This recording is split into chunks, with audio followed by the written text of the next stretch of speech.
go. What's up, boys and girls?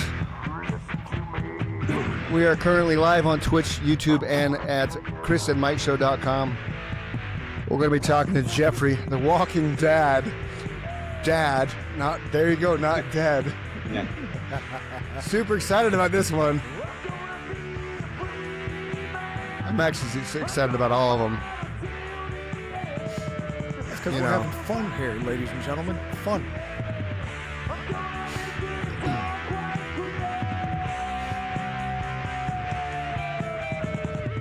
Yeah! Welcome to the show. Welcome to the Chris and Mike Show. He's Mike. I'm Chris. And this show is brought to you by Riverside FM, your one and only choice for podcast platforms. Remember, again, we're live on Twitch, YouTube, and chrisandmikeshow.com, so you can go to any of those platforms right now and watch us live. You and almost 100 other countries are streaming us because, why not? What else are you going to do Friday morning at 10 a.m. or Sunday morning at 10 a.m., whatever. This is Friday at 10:30 a.m., and then it drops later on down the path in the real world. So this is Jeffrey, the walking dad. Welcome, Jeffrey. Yes, I found you on the socials. You're funny as hell, and you're here to talk about whatever the hell you want to talk about. So give us a little background of who you are and what you're all about, and we'll take it from there, my friend. Jeez, now that you said I'm so funny, I hope my wife actually is listening. So someone can reach her. I'll second that. I think you're funny as well, brother. I don't. They're always the hardest ones to make laugh, right? Maybe they're just sick of you, the people you live with all the time. Yep. I guess that's it. Why? Yeah. So no, I started doing these Instagram jokes about 2 years back or a year and a half ago. It was really simple. I just like telling stupid jokes. And a couple of friends said, actually, it's not that simple. 2016 flashback. And I'm sitting in my office in a meeting and a colleague sends me an inner office message. And the message has no text. It just has a picture. And I thought the picture was me. I really did. I thought someone photoshopped my hair, but it was me. And then it turns out it's this actor in the TV show. And I, at that time, had never heard of The Walking Dead.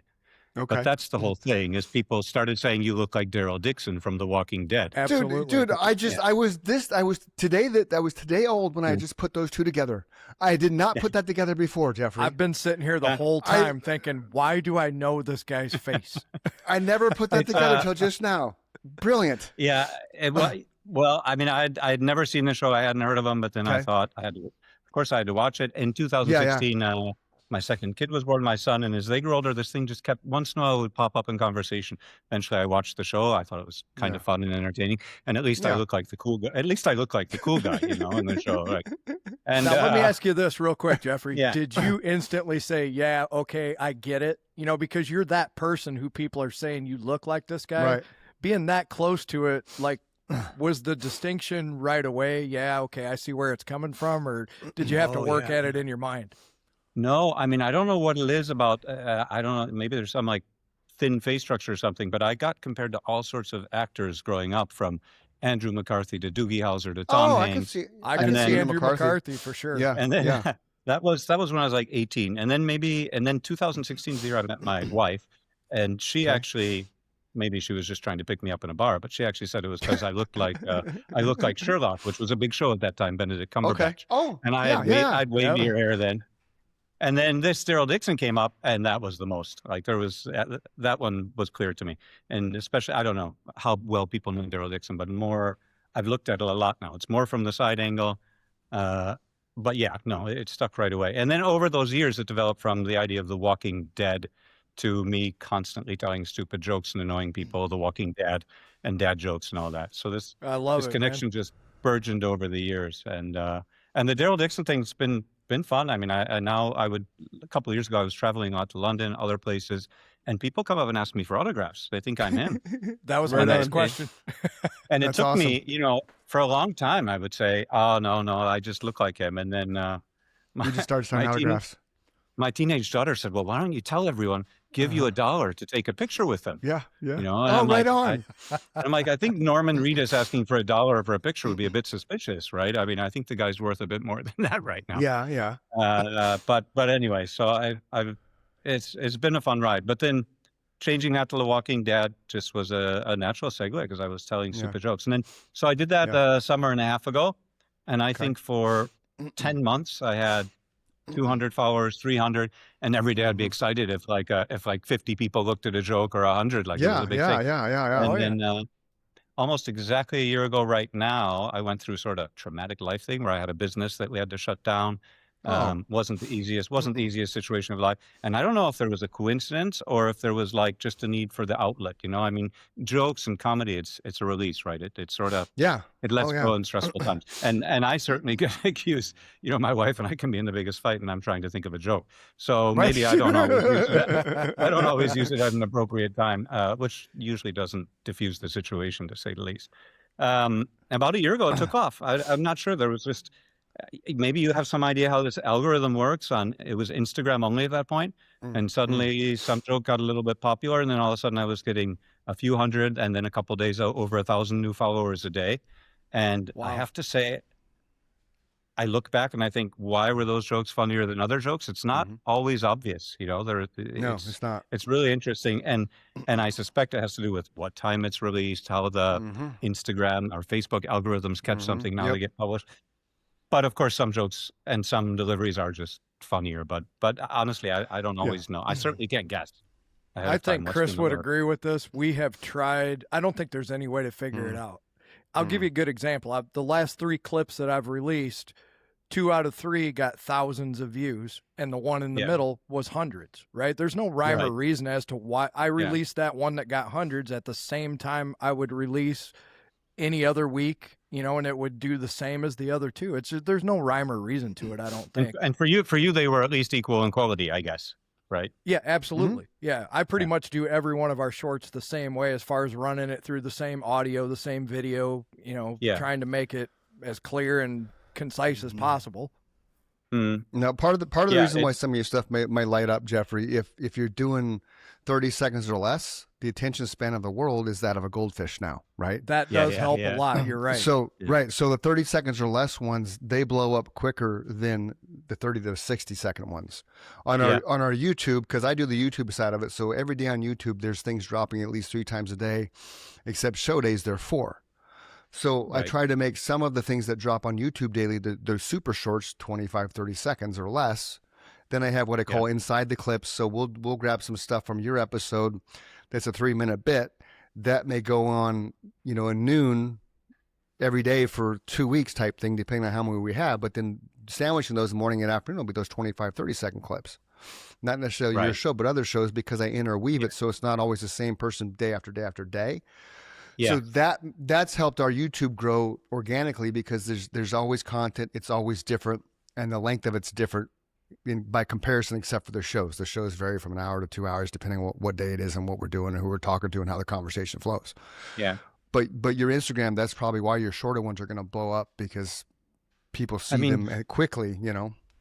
I mean, I learned a lot of tricks, right? When I started, I always thought the silences were funny, but people just flip off. I think the silences are hilarious, man. They are. Yeah, we've had enough comedians on the show that they're like, silence is gold, man. When you rip a joke off and that pause and you let the crowd laugh and you're still holding that silence. It's comedic timing. Yeah, they're on the edge of their seats. They're like, what's he going to say? What's he going to say? Here's a good way to equate it. If you listen to music, and Chris loves these moments in songs where the whole band stops and starts in perfect time, right? That always drives the crowd wild, because they're like, wow, there's 4 or 5, however many guys are in the band. They all stopped at the same time. They all started at the same time. And those moments are just as exciting for the musicians as they are the crowd. That's the same concept of that silence that you're using as comedic timing. Right. Yeah. Especially if you're not counting in. If you're just dead silent and then just come back in, it's How did they do that? There's in a band, you've got the synchronization and you're tight, and it's great, right? You hit one of my sons plays piano really nicely, and his best versions, he's just 9 years old. We just came from rehearsal. It's really great. Cool. But his best moments are when the rhythm's imperfect, right? You know, he thinks it's good to play fast and have the dexterity to play amazing notes. But the best moments are when the rhythm is really on. So, you know, you set the metronome at 100 and he's like, no, let's do 200. I can do 200 now. I go, okay, that's cool. But it sounds kind of muddled. But comedy plays the same way. You got to have that timing. Yeah. Son's been playing a year and a half. I play some music, so I'm serious. I'll send you a song after this, and you can. Right on. Because I'm not good enough to record my songs, but I have these 2 songs I wrote when I was in college. I still think they could be hits, man. So, send them our way, man. I mean, I can record rough versions, but they need professionals. So we know producers now. We know other musicians all around the world, man. We could have an all-star band. Nice. We're getting close to being able to put that together for sure. Super group. Yeah. I was thinking the silence of comedians, because when I watch some of my, I watch, if I doom scroll now, my Instagram's filled with comedy because of what I post. Of course. And so I'm seeing Norm Macdonald's popping up a lot, even Robin Williams, even Stephen Wright, whatever. And I love Stephen Wright, man. Me too, dude. Me too. He's the best. He's great. Actually, they're all great. I shouldn't say he's the best. Yeah. Oh, it's true. Yeah. And I've tried to take some of his things and adapt them to dad jokes. Yeah. I can't remember offhand, but there's been a few out there. Why do you drive on the driveway? Why do you park on the driveway and drive on the parkway? That's one of my favorite ones of his. Yeah. He's the one who also asked, why do you who put the alphabet in that order? Like, who decided A and then B and then That's C? That's a good one too. Yeah. Okay. My Stephen Wright joke. There's a fine line between standing on the pier and fishing, and looking like a total idiot. Yeah. that one just that's like, a yep. That's a total like, yep. Yeah. Yep. You just walk off stage at that point. And the way he delivers it is what sells it. Because you don't really have to think about it the way he delivers it, because it's instantaneous. Yeah. Yep. Back to silence. That's my point. You have to sort of build up to, and because I started doing this, and I'm just a guy who liked telling jokes to my friends, right? Yeah. And I think I have a ton of friends who are much funnier than me. We just like telling jokes, but I just started doing the selfie stick, and then as I did it, you see yourself over and over, and you change. Mm-hmm. You start to. Yeah. Oh yeah.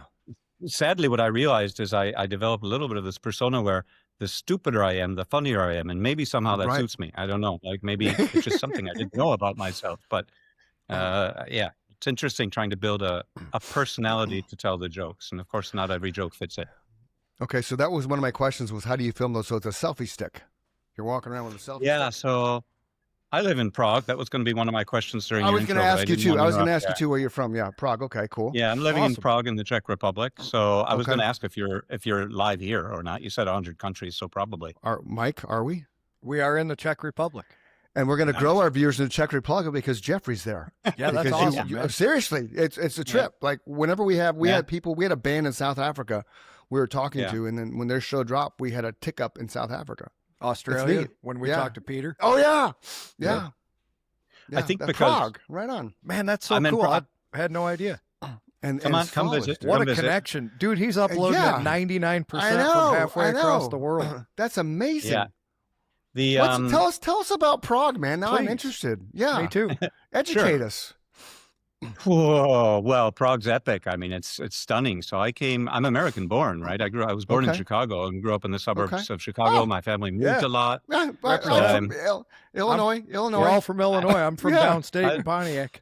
I looked at I was born in Park Forest, southern suburb of Chicago, and but my family moved a lot. I grew up in LA, Chicago, Minneapolis, lots of parts of California. But 1994, I graduated university in Northern California with a theater arts degree. Nice. So what are you gonna do then? Right. It's either go to LA and try and become Norman Reedus, but I didn't know this. I didn't know he would take my looks and become a millionaire. Of course, bastard. You should sue him. You should sue him, dude. You know? I'm thinking it really. It's I had this face first. Yeah, it's like I shaved my head in '93 before anybody was shaving their head. Then Michael Stipe did it, and all of a sudden, like, it's this thing now. Like, I've always thought I should go after Michael Stipe. Like, this was my idea, man. If you do the dance, then I think you can do it. Yeah. So that was fun. I came to Prague in 1994, and I thought it would be for a year. I had no motivation or plans. I just came here to teach English, but man, I'm not the only one. You come to Prague for a year, and I basically haven't left. I mean, it's just amazing here. Yeah. Go ahead. No. Go ahead. Sorry.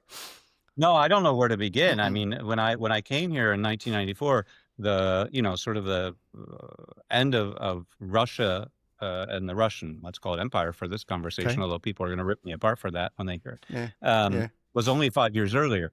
So it was a country that was really exploring and discovering and finding itself, the people, and coming out of that sort of communist oppression to freedom. It was pretty wide open here. I mean, it was really the wild east. There was a lot going on. It was exciting. And I was 22 years old. You could go buy a beer for 20 cents. Water cost you 50 cents. So it was pretty easy choice at that time. And dangerous for a 22-year-old teaching English. With a vague resemblance to Andrew McCarthy. But anyway, I just loved it. And then I went back to the States a couple times, once to educate myself a little bit more on my future profession. I worked in VFX and post-production.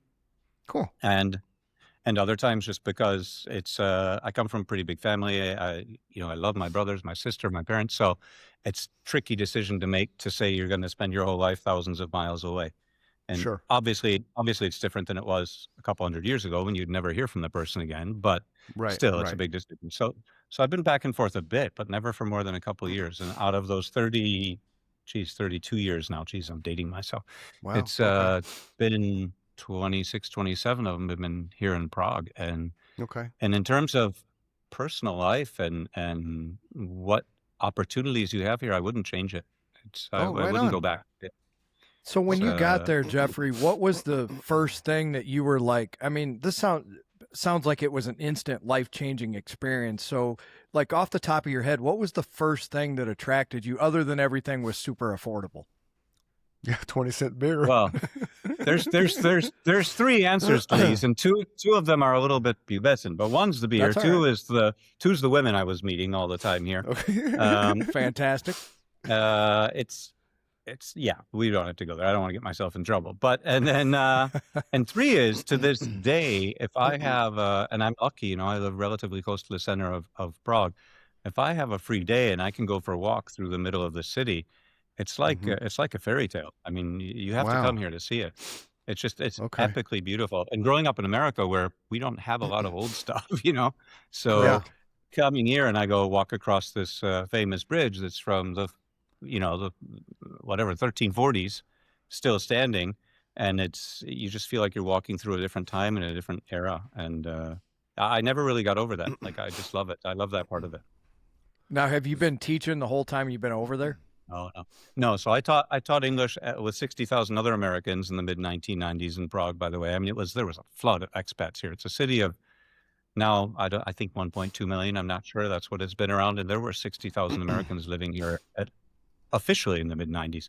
I was one of many thousands of English teachers. They really pushed to up their level of English and to improve it. So I did that for a year. I started the second year. Then I decided, okay, I don't know. It's fine. It's a nice job. There's no disrespect. But as I said, I'm not really that stand up in front of people. I didn't get that side of it that much enjoyment or anything. So I decided to get into 3D animation and making. Oh, sweet. There you go. Nice. And making there's beautiful. Old Town Square in the middle of Prague. And that's great. If you look at my jokes, I do a lot of jokes walking through Prague. So you see different parts of Prague as I walk around. That's what I was gonna ask you, because I watch your stuff. So the backgrounds are always really, really epic. So that was one of the things I was going to ask you. In one of our conversations in the past, when we were trying to schedule, you had just got back from London or something, and the timing was skewed. So I was like, oh, maybe he's in London. Obviously have a little bit of an accent. So that's beautiful. I get that accent comment a lot. I go back whenever I go back to the States, people ask me what's up with my snobbish European accent. But I think you just adapt to the people around you. And the level of English, if you're in Prague right now, the level of English is fluent. But when I came here in the mid 90s, obviously it was different. And you change. I didn't speak Czech then, but you change your rhythm and you want people to understand you. And then how many languages do you speak now, Jeffrey? Just two. I studied Spanish, which made for a lot of good jokes on the Instagram. But I think I joke that everything I learned in Czech, I lost a word in Spanish. So now it might be negative words that I speak in Spanish. So. Wow. My wife would love these churches, man. Now, do you write in Czech and read in Czech too, or just speak it? Yeah, no, I can write, read, and speak, but it's I don't know how many Czech people I know are listening. It's obvious I'm not Czech. I'm like that. It's like Bruce Willis's girlfriend in Pulp Fiction, I think, a little bit, probably. There's a strong accent, and I think I'm great. But I'll go into a store and I'll say something in Czech and the people respond in English. I'm like, okay, come on. I thought I was doing pretty good. And their English can be really bad and they still do that. So, yeah. But anyway, I wish there's more. Prague. Yeah. If you haven't been, don't miss it. Been. Okay. Everyone listening. Would love to. It's epically beautiful city. And I'll take you out for a beer if you come. So I don't drink, but I'll go out. You can take me out for water. My wife can drink. My wife will drink a beer with you. We've got lots of options here. Cool. So is Prague a democracy? It's part of my ignorance. Is it democratic? Okay. Yeah. I mean, cool. Without getting into world politics, a lot of countries are obviously going through some difficult times, fighting, let's say, to keep democracy. Yeah. Czech Republic would definitely label itself a democracy. Yeah. Okay. Yeah, I wasn't sure. I mean, I just was curious. That's no, cool. I mean, it's a huge world, and this is a small country. It's 10 million people, right? So how many people know much about a 10 million person country when you live in the U.S. or wherever? Yeah. Right. Well, you just mentioned something that's the outside influence. How much outside influence do you feel like there is in the Czech Republic right now from maybe Russia or, somebody that wants that back? Yeah, that's a tricky look. There's nerves. There are people here who are nervous. Nice. Okay. Oh my God, I posted that an hour ago, guys. You're quick. I know. We're good, man. We're good. and before I posted it, I had to write a good friend of mine. I'm like, is this just too silly? And he said, no, there's no such thing as too silly. Just go for it. Like, it's okay. After you finish your statement, we'll watch this one. Yeah, fair enough. Question. Yeah. So, I mean, there are nerves here that, and they're understandable. There's a big history, right? The Czech Republic and Czechoslovakia, it became the Czech Republic in 93. Before that, it was Czechoslovakia. And they have a history of sort of being, in their view, betrayed to the world, right? Sort of sold out after the Munich conference after World War II, sort of given to the Russians instead of being, protected in some way. And that's not a new history for them. So there's not a lot of trust of other people, and least of all, I think, Russia. That's simple. So there's not a feeling here that, if Russia were to successfully overtake Ukraine, people in Central and Eastern Europe are certainly of course, that's there's a camaraderie there's a camaraderie with Ukraine. That's one thing, but there's also even worry that where does it end? Gotcha. For sure. All right. Here we go. Here's a little tidbit of Jeffrey, the walking dad jokesman. The Navy SEALs, right? These guys are amazing. It's this famous quote by a SEAL that I've been carrying with me for a long time. He said, "Ow, ow, ow, ow, ow, ow, ow." The Navy SEAls, right? See, that's the not everyone's going to know. But not everyone's going to know what a Navy SEAL is, but yeah. Right, but that's years the ago, I had brilliance. this girlfriend. She broke up with me, and she told all of our friends it was because my penis was too small. Friends were all surprised I wasn't more upset, but I was like, just wasn't that into her. Years ago, I had this girl win the award for most secretive person in my office. I was like, I can't tell you guys what this means. I love it, dude.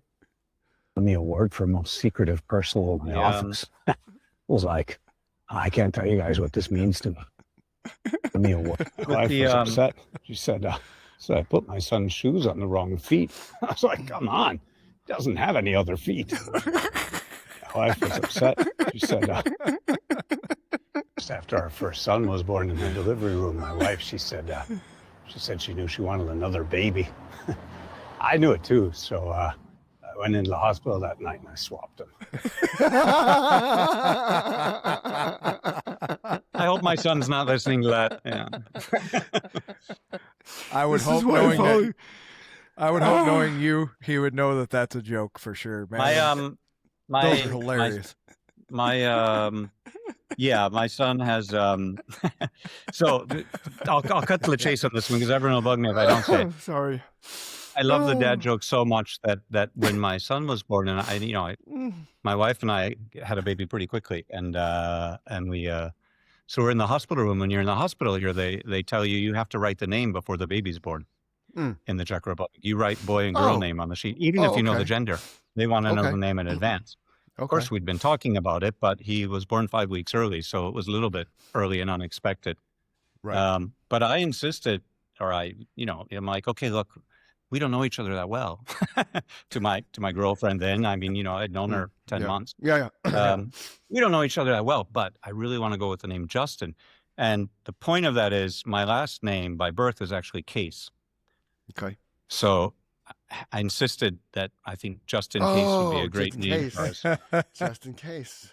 That's brilliant. So he is named Justin. My wife agreed, and she still seems to love me as far as I can tell. And so the point is, Justin definitely knows what kind of sense of... I mean, we live in the Czech Republic, remember, right? So most of his classmates don't speak fluent English. The teachers get it. The adults get it. Once in a while, someone comes and like, did you know that his name? Of course we know. Like, yeah. I actually planned it that way. That's awesome. Yeah. That's surprise. That's awesome. That's awesome. And then, those clips, man. It's a daily thing on Instagram to think, what should you post? Because now that it's gotten a little bit popular, friends watch it. And one of my colleagues, I hope she watches this one day. Her daughter watches it. I think she's 11 years old. So I post jokes like the one about the penis, and I'm like, oh, I can't believe an 11-year-old girl is going to watch this. I feel a little bit self-conscious. Of course, not my decision, but yeah. Right. Now, how do you come up with them? Because they're clever and they're always different. They're not, obviously. A great majority of them are things I've heard along the line, along the way. Okay. And then I try and sort of tweak them to this character. Yeah. And then what I'm finding, and I enjoy it because I like to think I'm a creative person, is I'm making up more and more along the way. Yeah. Because I'm realizing that all of these times in your life when someone says something and you have a funny answer, most of those can be turned into a joke in some way or another if you just give it a little bit of thought, right? Yeah. Whatever you paint the scenario, the build up, the misdirection, and then the redirection back and the payoff, whatever it is. But most of the times when we think we're saying something funny, there's potential to turn it into a joke. So so that happens good. But a lot of them are adapted. And I wish I could, like, I love Norm Macdonald and I wish I could tell his jokes, but most of them are too long. And that's as you said, they're like, what's the I think I posted a 59-second joke a year ago, and it ended up doing pretty well, but not in the first couple of weeks. Like, it took people a while to go back to it. Well, that's a different kind of humor too. I think you sell yourself short sometimes because you think you're telling what, the world would call stupid jokes, right? But those are near and dear to everyone's heart because most of the time, like you said, you mentioned one that might be potentially, you got the word penis in there, but for the most part, they're clean jokes that are still funny to adults, but they're also funny to children too, right? Yeah. Well, or you can tell, or you can tell a joke that's subliminal, that's still clean. There's no bad language in there. It might be only funny to an adult. Kid's going to go, I don't get it. You watch kids' cartoons, and there's always the innuendos hidden away, right? That the cartoons that we grew up on as kids was full of adult humor. Yeah. I remember seeing one where Tom and Jerry, Tom had this donut or something, and he was teasing Jerry with it. Jerry was licking the tip of the donut. I remember that. And then Tom squeezed it, and it covers Jerry the mouse with white cream. Yep. Really? Yeah. They couldn't have chose raspberry, right? No. That's like, and let's be honest, my wife teaches 6th grade, Jeffrey, and 6th graders they're 11, 12 years old, they know what a penis is, at least in America.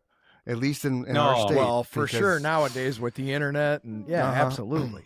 Yeah. And they do here too. I mean, the problem is I love those adult jokes. There's no way to separate, I mean, I have kids too. I don't want them to hear every joke I would tell. There's some jokes that definitely cross lines. Like sometimes I asked once ChatGPT, I'm like, can I publish the joke? And it said, no, you'll be banned from the internet. Like, just don't.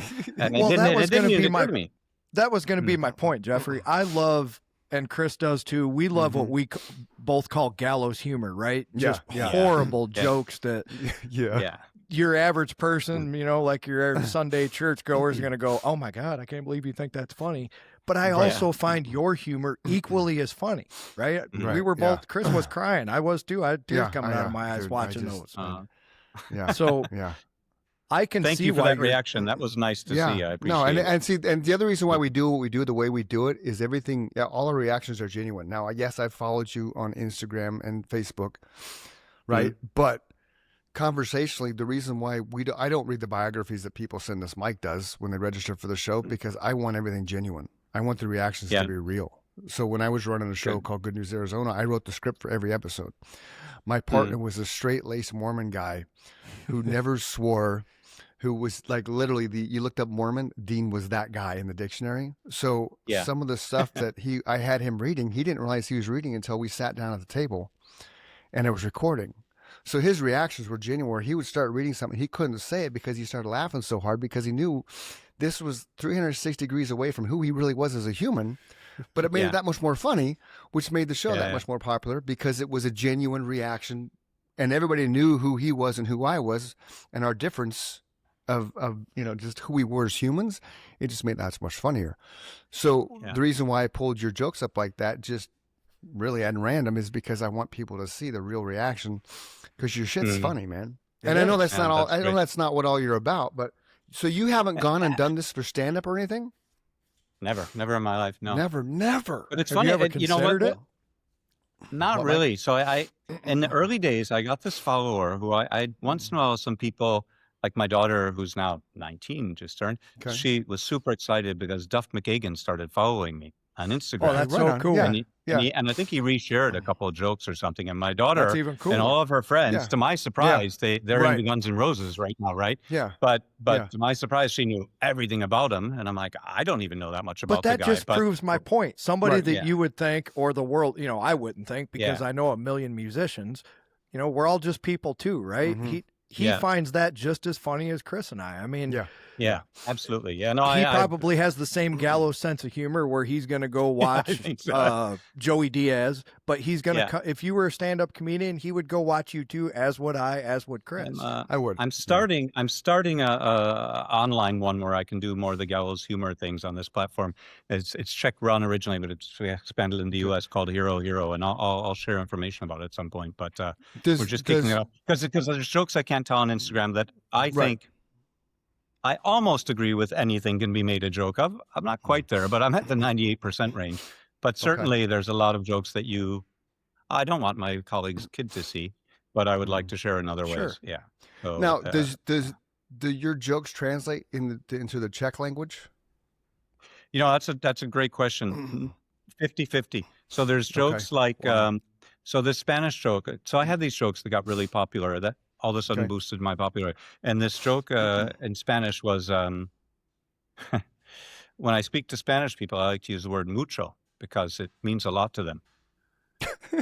And I thought it was just, when I recorded it, I was in Spain, so I had a nice background walking through a square in Malaga. And I kind of, when I published it, just thought it was kind of a throwaway between like the more funny, slightly more adult jokes.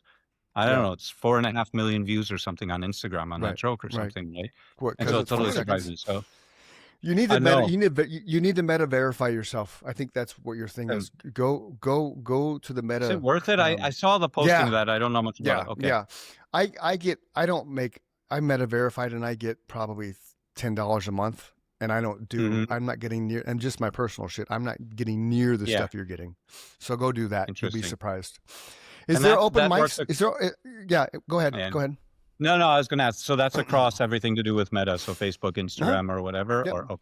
Yep. They'll just pay you because what it is like your 4.5 million views of the mucho joke. Okay, so they would populate that for everyday viewer, right, in the algorithms. Yeah.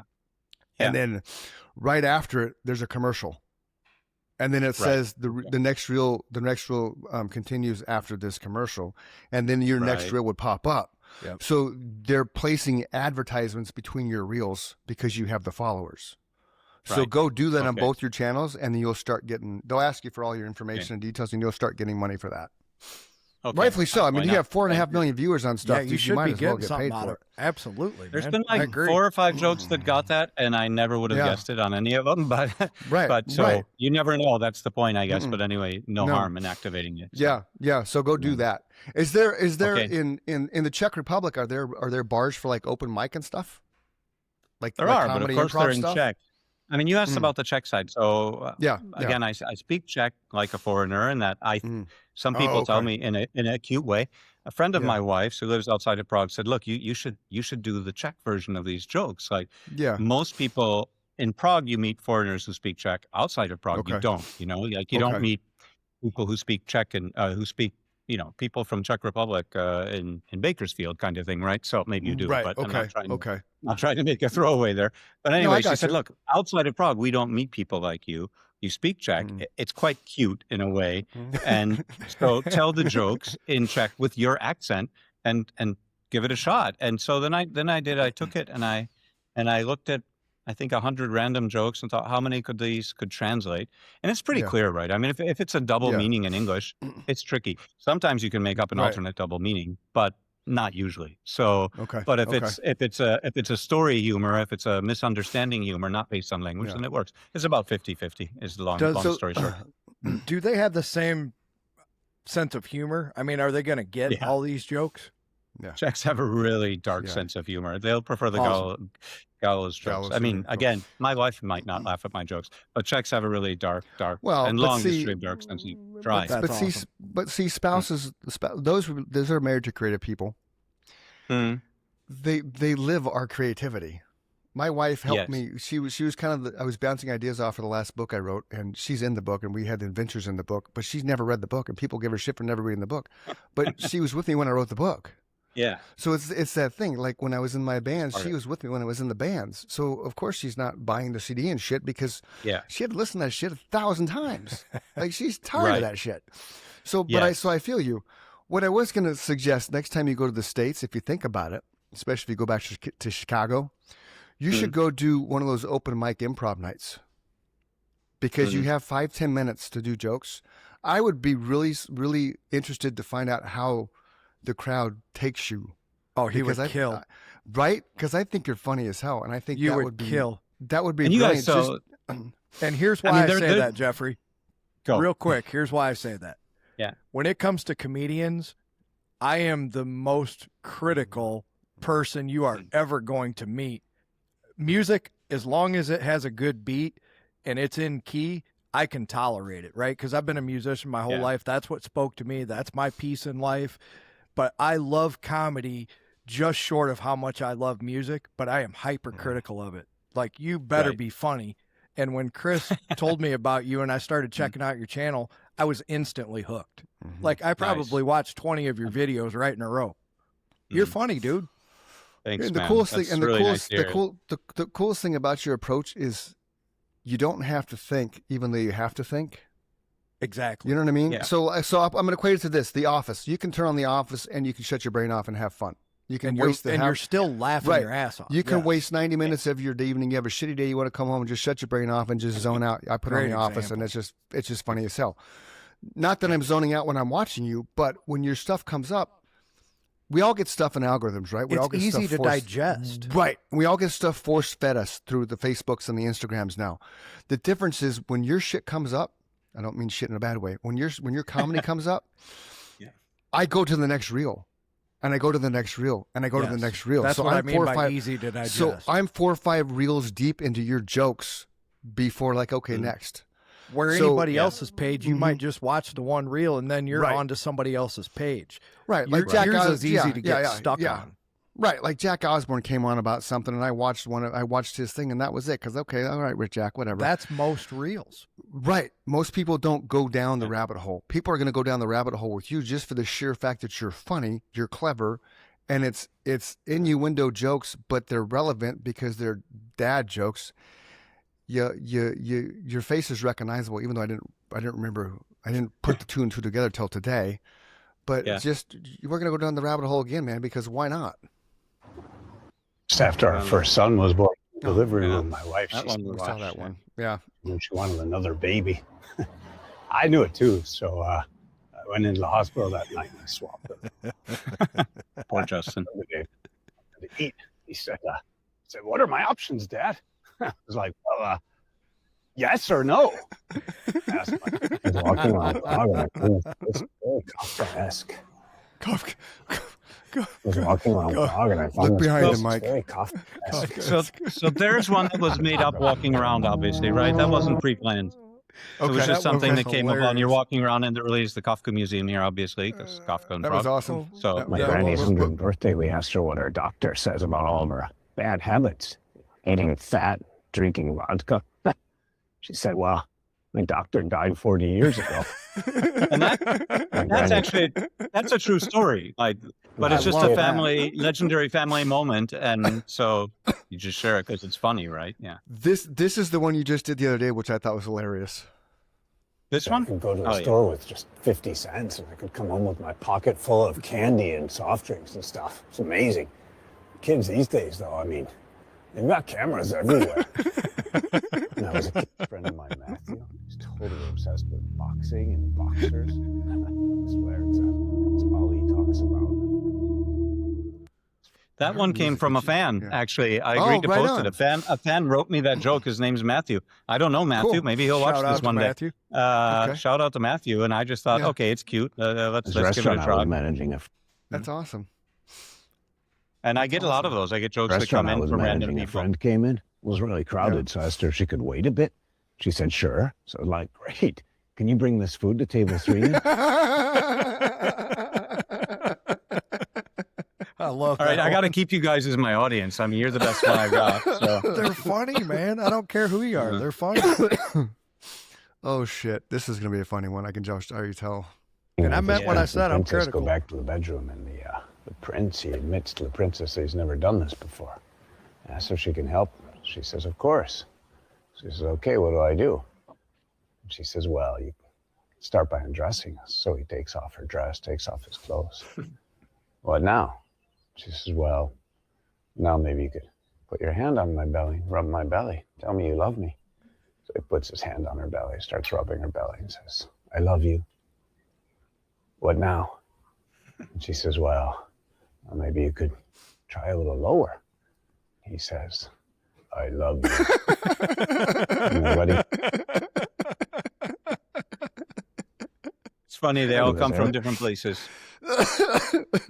And I knew that was coming, and it still hit me. But see, I didn't know it was coming. You musicians obviously should pick up on that one, right? The bass is coming in, right? Yeah. Right, but see, I didn't. I didn't even go there. I wasn't even thinking that was going to do that, because I mean, your stuff is so random that I get. But it still got me, man. I laughed my ass off too. Right. It's your timing, dude. We talked about it earlier. You have perfect pregnant pauses. It's funny in that joke, that last one, I was really not happy with the recording. When I go out, I take the selfie stick, I walk around. In that case, with the prince and princess, I'm like, I'm walking around the castle. Let's tell a joke about a prince and a princess. Because I have this, I brought it. I have this Excel sheet that I print with like 700 jokes that I'm building it every day. And I'm like, I'll tell the princess joke. I haven't talked about that in a long time. And then when I watched the videos back, and I recorded it like 3 times, and I just wasn't happy with any of them. And there was a really specific reason, which was I always feel like it should be where the prince is saying, the prince does this. Okay, what next? And it should be like somehow he should accentuate the monotone cluelessness and stupidity of this guy, and then somehow that makes the payoff even better.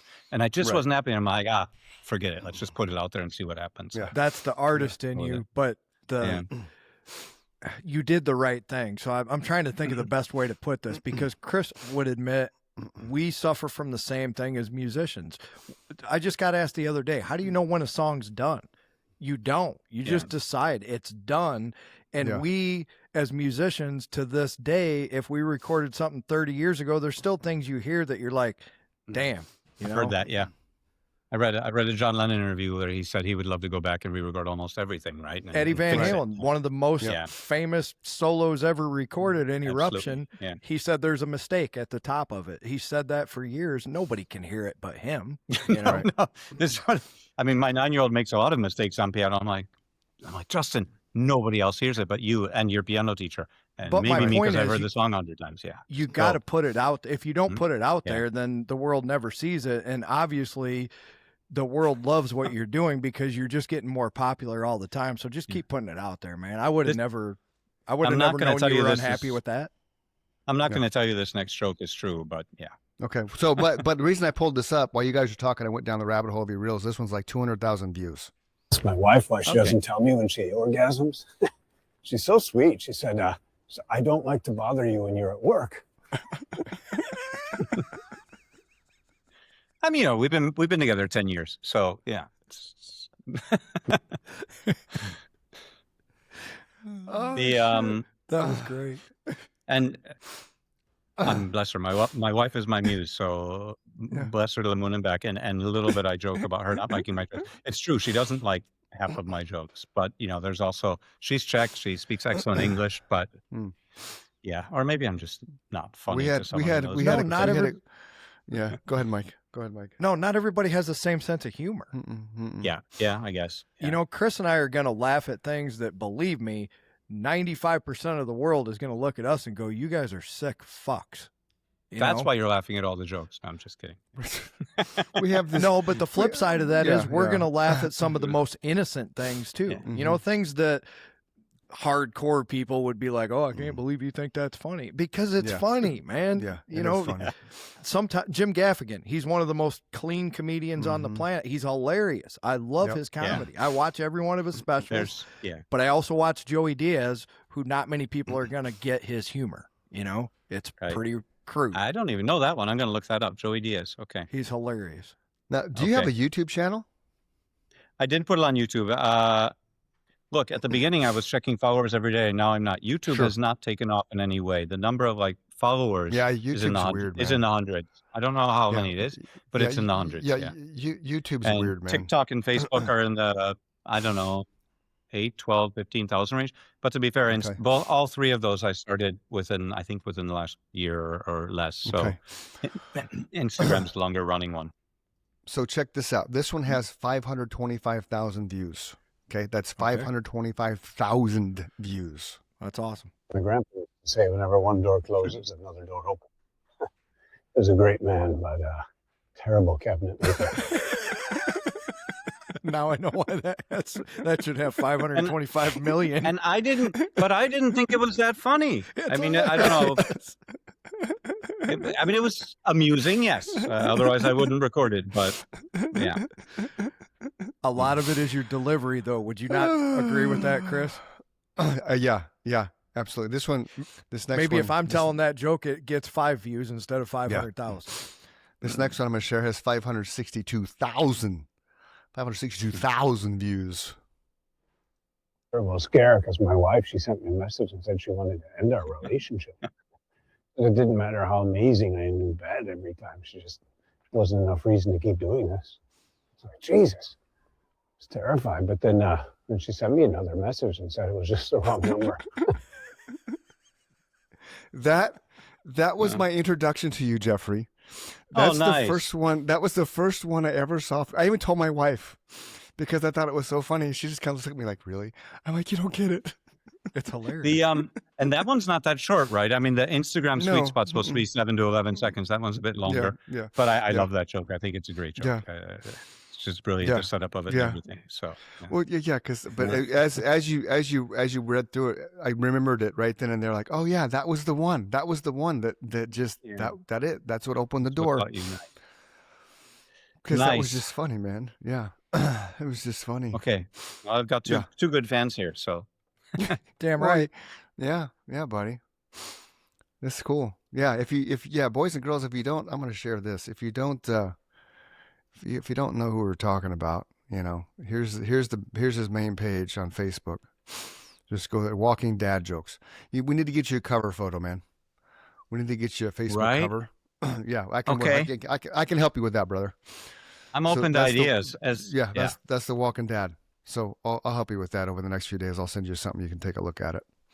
That would be amazing. And you can decide if you want to use it or not. But yeah, so there's go ahead, Mike. You know who he looks like in that photo right there? Pull that one back up again. Now he almost looks like Robert Trujillo from Metallica. Oh, yes, he does. It's the That's angle a new one. and the hair. Okay, so we're gonna have him come back on as the dude from Walking Dead. And then we're going to have him come back on as Robert Trujillo. And then you got to come back on as Daryl Dixon. And then you got to come back on as Robert Trujillo. We're just going to mess with everybody. I was, because I work in film and post-production. I was at the Berlin Film Festival a year ago, and I was talking to this producer, and she heard about the Instagram. She's like, but you don't look anything like Norman. He's my buddy. Norman's like this big, and apparently he's not a very tall guy. And I'm like, yeah, no, he's not. It's all perspective, right? If you only see someone on television, and then you only see me on television. And then, to be fair, my kids, when my kids first started seeing pictures of Norman Reedus, they thought it was me. So it isn't, They couldn't tell, and obviously now they know that there's. Well, it's no different than like when you watch sports on TV, right? You can't tell watching the NBA that the guys are 7 feet tall. You can't tell in football those guys are 6'8". You can't tell. No, because everybody else around them is the same size, and then you stand next to him. And I told Chris I stood next to an NFL offensive lineman about 2 years ago, and it was like looking at a cartoon. Man, you can't believe how big these people are. Yeah. His hand, my hand disappeared in his. It was like even I used to run into some baseball players when I spent a couple of years in Minneapolis, and I worked at a company, and the owners owned the Minnesota Twins. So I used to meet some people at like company functions. Man, those guys are big too. And you're like, it's baseball; they don't have to be big, but they're still big. Like they're just right. Well, athletes, Randy Johnson, the 6'9". Hall of, freaking huge. 6'9". 6'9". So imagine that delivery from home plate. He delivered the ball 6 inches closer to home plate than any other pitcher that's ever lived. At 100 miles an hour, Jeffrey. 102. Look, I grew up playing high school baseball as a left-handed pitcher, and I was 6 foot at that age, 6'2" or whatever. Okay. But I was delivering it at maybe around 70 miles an hour to home plate. I wasn't Randy Johnson. So he was delivering a deadly slider at 90 miles an hour. His slider just... His slider was something to watch, man. Just watch that. And you had to watch it on TV because watching it live, it didn't do his pitching justice. But on TV, you could watch that thing drop behind just drop at the batter's knees, and it was just wicked, man. Like just fucking wicked.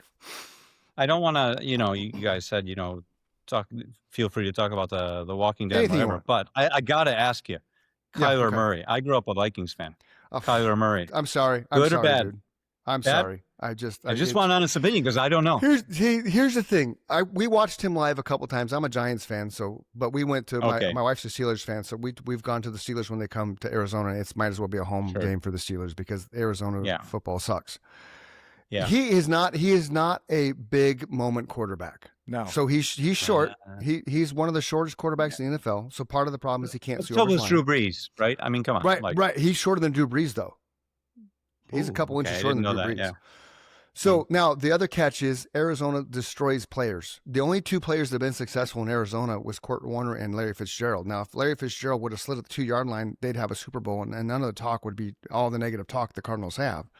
But he decided to score instead of dropping to a knee and wasting time.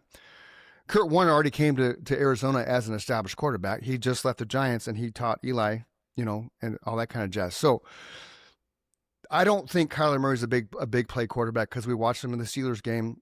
He had a chance to march them down the field, enough time left on the clock, and he couldn't do it. He choked.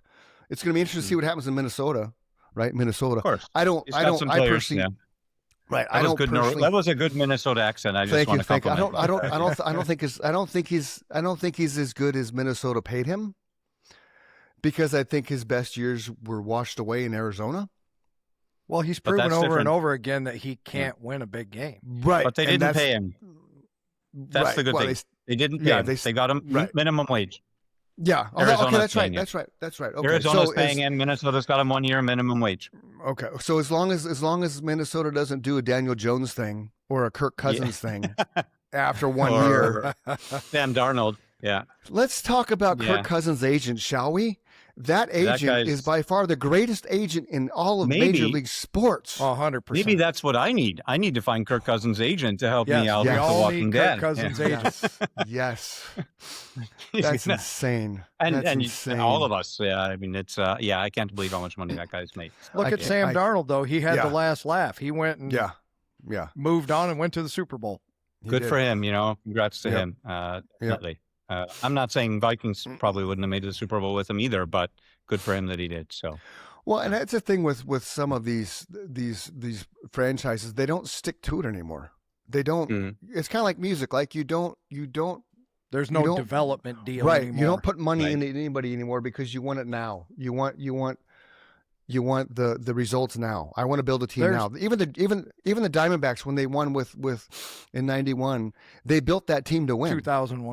2001, sorry. Quickly, they built that team to win. There was nothing else about that. They just wanted that team to win. Period. And then it got dismantled the very next year, and they blamed the manager for not winning another one. And how you going to win when you sold off all your players? And he's right. They basically just built that team over maybe 18 months. Yep.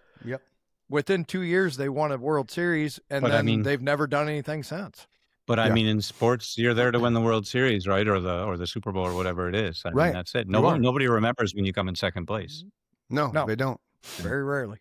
Nope. Growing up a Twins and a Vikings fan and a Cubs fan, there was not a lot of happiness. Oh, I'm sorry. Yeah, there's not a lot. It's been it was awkward.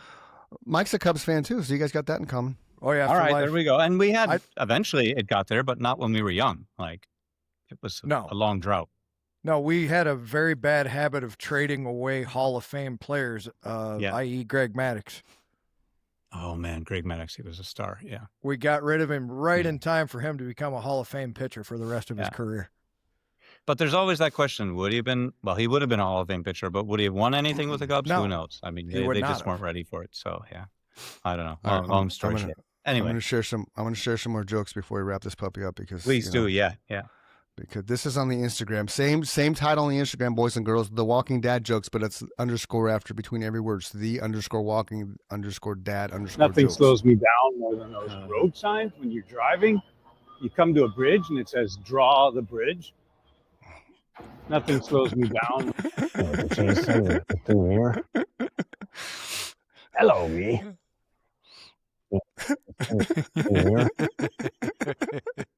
Do Americans know Hello Me Cheese? I've been gone so long I don't even know. Like I don't think so. I don't know. Okay. But it's still in Europe it's popular. Yeah. I got the joke, but no, I don't know that cheese. I'm gonna go on a diet this month. But there's Prague behind me. I think I've got too much on my plate. I was at this museum in Vienna, and I saw a piano bench with this brown thing on it. I think it was Beethoven's last movement. I was at this museum in Vienna, and I saw a piano bench with this brown thing on it. I think it was Beethoven's last movement. Washing the car with my son, I thought it was going really good, and then he said, "Dad, can you use a sponge?" What? I remember that one. That's a good one. So these are, I mean, this is the advantage of living in Prague, by the way. The backgrounds are beautiful. Yeah, they are. All of those images I'm walking dead center Prague, just finding different things behind me to make it a little bit different each version. But your scenery does not hurt you at all. GDPR stuff, we can no longer call people by name. So with the woman with the itchy vagina, please follow me. Nurse comes out. She says, with this GDPR stuff, we can no longer call people by name. So with the woman with the itchy vagina, I recorded that joke. Me. When I go out and record these jokes, I have the sheet, but it's not like I use it verbatim. I try and think on the spot and make it creative. And on that one, I recorded multiple versions of it where I said, "Would the man with the gerbil in his ass please follow me?" You don't know. And how then funny I just that thought is. I can't put that out there. Yeah. We literally our last guest. He ended up being a stand-in for Richard Gere. He's an actor, super nice guy. He was a stand-in for Richard Gere. And so Mike and I had talked about that when we were waiting for him to come on because I was scrolling through his photos and there he was standing with Richard Gere. We're like, do we ask him? Do we ask him? We did. Yeah. We did. And you asked about that is obviously growing up in that time period, remembering that moment. That's exactly what made me use the reference. He had the best reaction because he said all his actor friends made fun of him for it. So yeah. Well, someone was in the hospital. Here's another one. Yeah, my told me she's becoming a big country fan. Justified any recommendations. And I was like, China's a really big country. I got this book on anti-gravity. It's great. Can't put it down. I got this. That's a Stephen Wright joke there. That's that bridge behind me is that same bridge. Yeah. 1340s. I hope I'm not corrected by historians here. 1340s, a thoroughfare to whatever. It crossed east and west across the river that didn't have bridges. That's cool, at the time. man. It's beautiful. That's cool. Yeah, it is. That's very cool. Why she doesn't tell me when she orgasms? She's so sweet. I heard that one. That was the other one. I'm at work. She's coming up, and there's a few pretty proud. I think I got her this present. Nobody can beat. It's a broken drum. I looked today at comments on that, and someone wrote like someone was writing really seriously, like, that's a stupid present. You should get her like a dress or a shirt or whatever. I always wanted. It amazes me sometimes. Like people just don't get that it's just fun. That is fun. Okay, hold on. I always wanted to be in the Guinness Book of World Records. Finally got there. So he made the world's biggest suction cup. Can't believe he pulled it off. I had 3 jokes about the Guinness Book. I totally forgot about this one. This is great. Yeah. Right on. Hold on. Puns. Got like 2, maybe 3, 4 tops. Motown puns. Motown puns. Got like 2, maybe 3, 4 tops. A super sexy young couple moved in right across the street from us. Right away, they made this amazingly hot sex tape. I don't know if I should tell them about it. Super sexy young couple moved in right across the street from us. Right away, they made this amazingly hot sex tape. I don't know if I should tell them about it. My wife complained I'm so lazy. She said when we met, I told her I was interesting. I was like, didn't say I was interesting. I said I was into resting.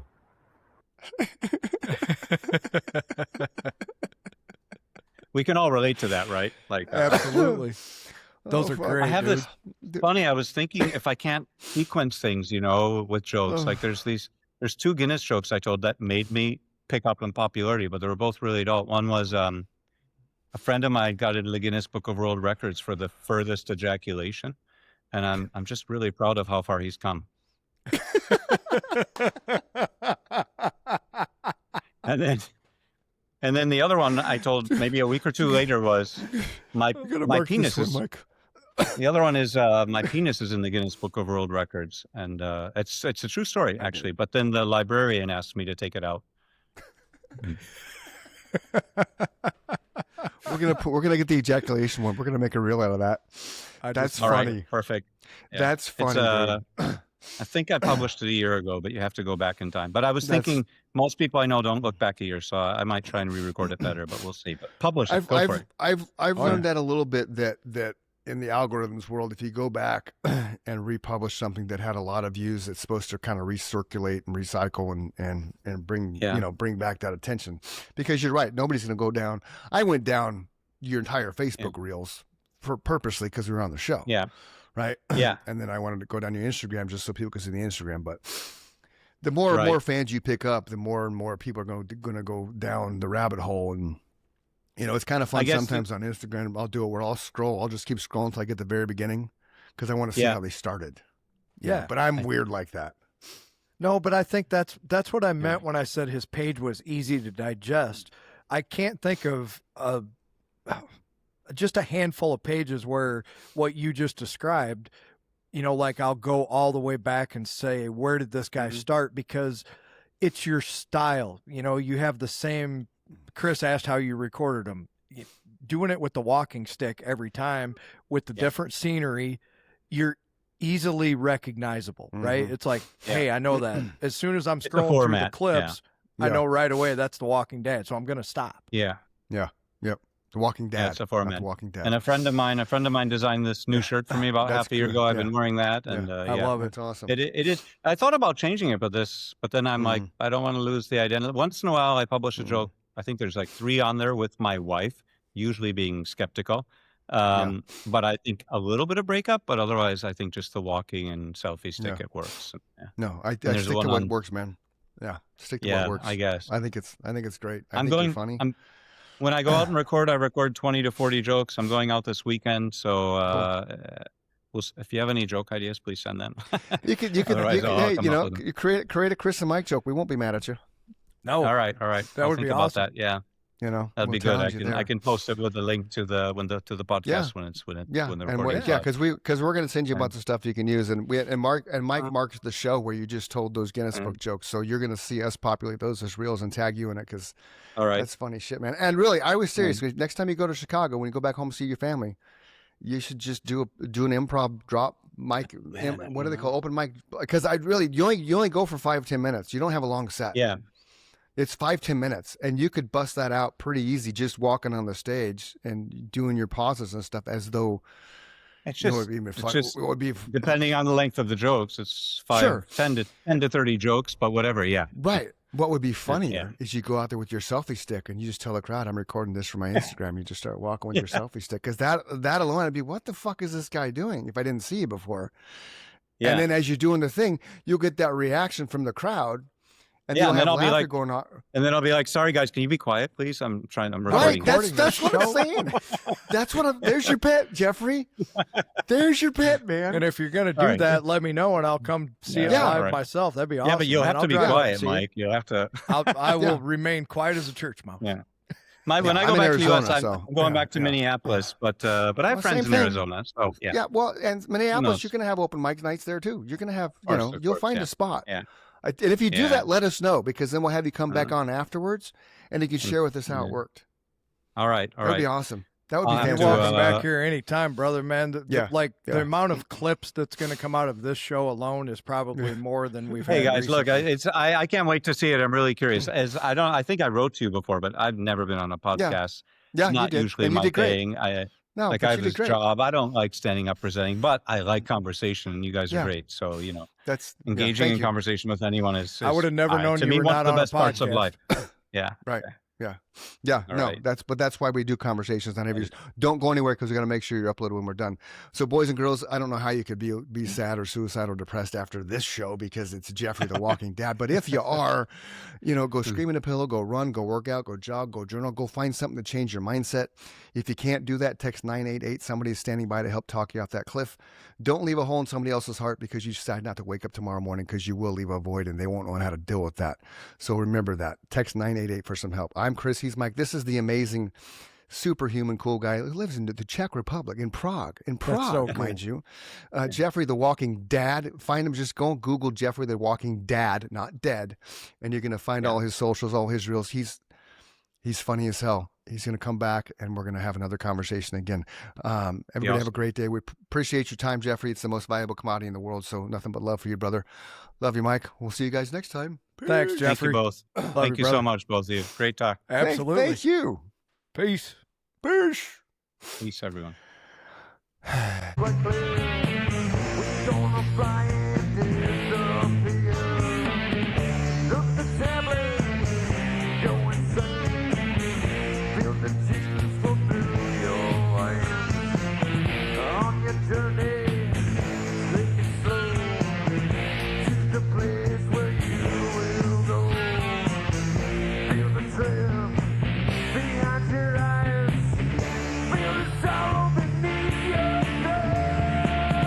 Take a moment.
a moment.